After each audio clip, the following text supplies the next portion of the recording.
जिसमें हमसे कहा है कि so that any positive odd integer is of the form 6q plus 1 और 6q plus 3 और 6q plus 5 where q is some integer। तो इस क्वेश्चन में हमसे पूछा है कि शो कीजिए या प्रूफ कीजिए कि कोई भी positive odd integer 6q plus 1, 6q plus 3, 6q plus 5 की फॉर्म में रहता है अगर q यानी कि कोशेंट कोई पॉजिटिव नंबर हो तो ऐसे क्वेश्चंस को सॉल्व करने के लिए हम क्या करेंगे, यूक्लिड्स डिवीजन लेम्मा का यूज करेंगे। तो सबसे पहले हमें लेट करना है, late A is any positive integer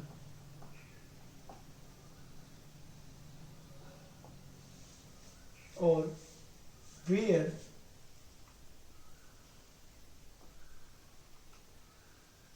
b is equal to 6। अब b इज इक्वल टू 6 माना और a को हमने कोई भी पॉजिटिव इंटीजर माना है। b को 6 क्यों माना है, क्योंकि यहाँ पे 6q plus 1, 6q plus 3 और 6q plus 5 हमें कोई भी पॉजिटिव ऑड इंटीजर प्रूव करना है। तो हमें पता है अकॉर्डिंग टू यूक्लिड्स लेम्मा क्या होता है, according to Euclid's algorithm, Euclid's algorithm क्या बोलती है कि a is equal to b q plus r, यानी कि a हमने कोई भी पॉजिटिव इंटीजर माना, लेकिन अगर इस फॉर्म को देखें तो ये फॉर्म इस फॉर्म से मैच करती है। यहाँ पे q के आगे का जो है वो b की वैल्यू है जो दे रखी है हमें 6, इसीलिए हमने यहाँ पे b माना है 6। तो यहाँ से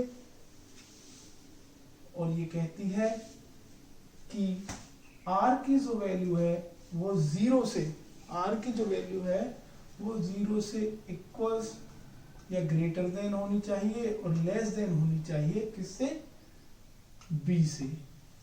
तो इस तरीके से अब पुट करेंगे हम a और b की वैल्यू, तो hence a is equal to हो गया यहाँ से 6q प्लस r की value where r should be greater than 0 और लेस देन 6। यहाँ से हमारा आया r की वैल्यू जो होगी वो 0 से बड़ी और 6 से लेस होगी। तो अब क्या करना है, यहाँ पे r की जो पॉसिबल वैल्यू हुई वो क्या हुई, तो possible values of r, possible values of r क्या होंगी, 0 से लेके 6 से लेस, यानी कि 0 होगी, एक तो 1 होगी, 2 होगी, 3 होगी, 4 होगी और 5, लेकिन 6 से छोटी चाहिए तो इसलिए 6 को हम काउंट नहीं करेंगे। तो पॉसिबल वैल्यू ऑफ r हमारी होंगी ये। तो इससे हमें क्या निकला, तो हमें a की value, so possible value of a, possible values of a will be क्या होंगी, 6q प्लस r की वैल्यू पहले 0 रखेंगे, सेकंड होगी 6q प्लस r की वैल्यू 1, थर्ड होगी 6q प्लस 2 और 6q प्लस 3, 6q प्लस 4 और 6q प्लस 5। तो यहाँ से हमारे r की वैल्यू, a की पॉसिबल वैल्यूज हमें यहाँ से पता चल गई। तो हम आसानी से कह सकते हैं, हमें पता है अगर किसी इवन नंबर को हम ऑड या इवन से मल्टीप्लाई करते हैं तो वो हमेशा क्या आता है, इवन ही आता है। जैसे अगर हम 6 की मल्टीप्लाई 1 से करें या 2 से करें या 3 से करें या पूरी टेबल देखें तो 6 की पूरी टेबल में इवन नंबर्स ही होंगे, जैसे 6, 12, 18। तो यहाँ से हमें पता चल रहा है अगर 6q, अगर हम q की वैल्यू कुछ भी रखें तो यहाँ पे इवन नंबर्स ही आएगा। तो अगर 6q में इवन नंबर्स आया और उसमें हमने 1 ऐड किया तो ये हमेशा क्या होगी, ऑड वैल्यू ही आएगी। और यहाँ पे इवन वैल्यू आएगी, लेकिन अगर 6q यानी कि इवन वैल्यू आएगी 6q प्लस 3 ऐड करते हैं तो वो भी ऑड वैल्यू आएगी। और यहाँ पे 6q में 5 ऐड करेंगे तो भी ऑड वैल्यू आएगी। तो इसका मतलब क्वेश्चन था positive odd integer, so it can be said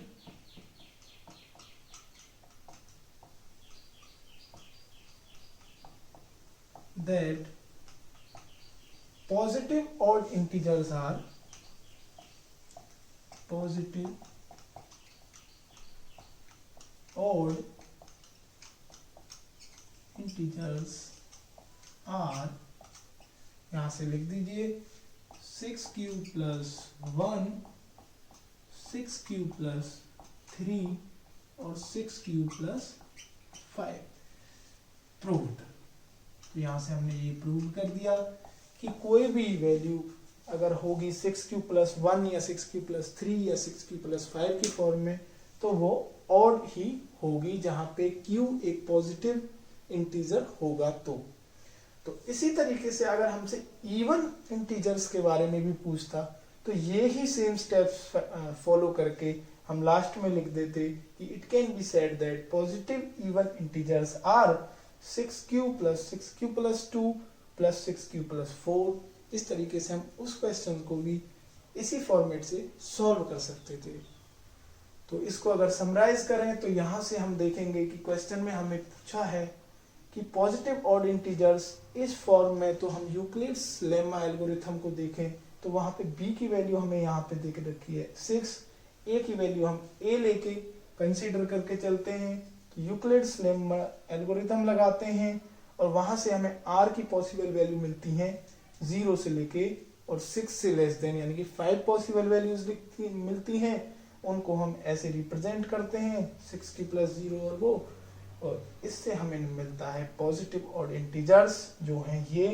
तो इस तरीके से ये क्वेश्चन हमारा प्रूव्ड हो गया। नंबर 3 ने हमसे क्या बोला है, an army contingent of 616 members is to march behind an army band of 32 members in a parade.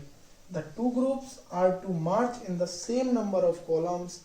What is the maximum number of columns in which they can march? तो इसने बोला है कि एक आर्मी की टुकड़ी है जिसमें 616 जवान हैं और एक आर्मी का बैंड की टुकड़ी है जिसमें 32 जवान हैं, 32 सोल्जर्स हैं। उन दोनों को एक साथ इकट्ठे मार्च करना है तो हमें बताना है कि वो कितने मैक्सिमम नंबर ऑफ कॉलम्स में मार्च कर सकते हैं। तो ये हमें क्वेश्चन में बताना है कि एक साथ मार्च करने के लिए कितने मैक्सिमम नंबर ऑफ कॉलम्स में वो मार्च कर सकते हैं। तो यहाँ से जब हमें क्वेश्चन में दिखा कि मैक्सिमम नंबर ऑफ कॉलम्स, यानी कि यहाँ से हमें पता चल गया कि इसका जो आंसर आना है वो 616 का 32 से HCF निकाल कर जो आंसर होगा वो ही हमारे नंबर ऑफ मैक्सिमम कॉलम्स होंगे जिनमें ये सेना की टुकड़ी मार्च कर सकती हैं। अगर हम कॉलम्स को देखें, सबसे पहले हमें जरूरी है कि हम जाने कि कॉलम्स कौन से होते हैं। जैसे ये टुकड़ी है तो इस तरीके से अगर हम यहाँ से ये देखें, ये है रो, ये रो है और ये जो है ये हमारे कॉलम्स होंगे। तो हमें बताना है कि ये कितने नंबर ऑफ कॉलम्स हमारे होंगे। अगर हम 616 की जो सोल्जर्स की टुकड़ी है उसको 32 बैंड वालों की टुकड़ी के साथ एक साथ इन दोनों ग्रुप्स की मार्च कराएं तो मैक्सिमम नंबर ऑफ से हमें पता चल गया कि इसमें HCF निकलना है। तो हम यहाँ पे लिखेंगे HCF of 616 and 32 will give the maximum number of columns in which they can march. तो अब हम निकालते हैं यूक्लिड्स लेम्मा एल्गोरिथम के द्वारा इनका HCF। तो सबसे पहले यूक्लिड्स लेम्मा में क्या देखते हैं कि कौन सा टर्म हमारा बड़ा है। तो यहाँ से हमें पता चला 6 से 16 इज ग्रेटर देन 32, तो ये हो जाएगा डिवाइजर और ये हो जाएगा डिविडेंड। तो यहाँ से डिवाइड करना स्टार्ट करते हैं, 6 16 को डिवाइड करते हैं 32 से। तो सबसे पहले देखते हैं कि ये 2 टाइम्स नहीं जाएगा, ये 1 टाइम्स ही जाएगा, 2 टाइम्स ज़्यादा हो जाएगा तो 32।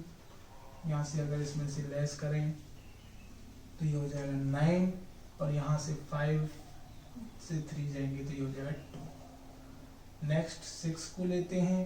तो यहाँ से अगर डिवीजन थोड़े बड़े टर्म्स की हो तो उसमें क्या करते हैं, एक टर्म्स पीछे से रिमूव कर दो, एक टर्म्स यहाँ से पीछे से रिमूव कर दो, यानी कि ये हो गया 39 और ये हो गया हमारा 3। तो 3 को अगर 39 से कंपेयर करें तो ये 3 की टेबल में 7 टाइम्स, यानी कि 3 7 जा 21, 3 8 जा 24 एंड 3 9 जा होता है 27। तो 3 9 जा यानी कि ये 9 टाइम्स जाएगा। यहाँ से हमें पता चल गया ये 9 टाइम्स जाएगा। तो 9 की 32 से मल्टीप्लाई करेंगे तो 9 2 जा 18, यहाँ से 1 कैरी हो गया, 9 3 जा 27 और 1 कैरी यानी कि 28। तो यहाँ से आया हमारा, ये हो गया 8 और यहाँ पे 0 और यहाँ पे 0। तो यहाँ से हमारा आया 8 रिमाइंडर। तो अब इसको यूक्लिड्स लेम्मा एल्गोरिथम में अगर हम लिखना चाहें तो हमें पता है यूक्लिड्स लेम्मा एल्गोरिथम होती है A = BQ + R। तो B यहाँ पे क्या है, डिवाइजर, ये है डिविडेंट। तो डिविडेंट है 6 16 = डिवाइजर है 32 इंटू कोशेंट, कोशेंट है 19 प्लस रिमाइंडर विच इज 8।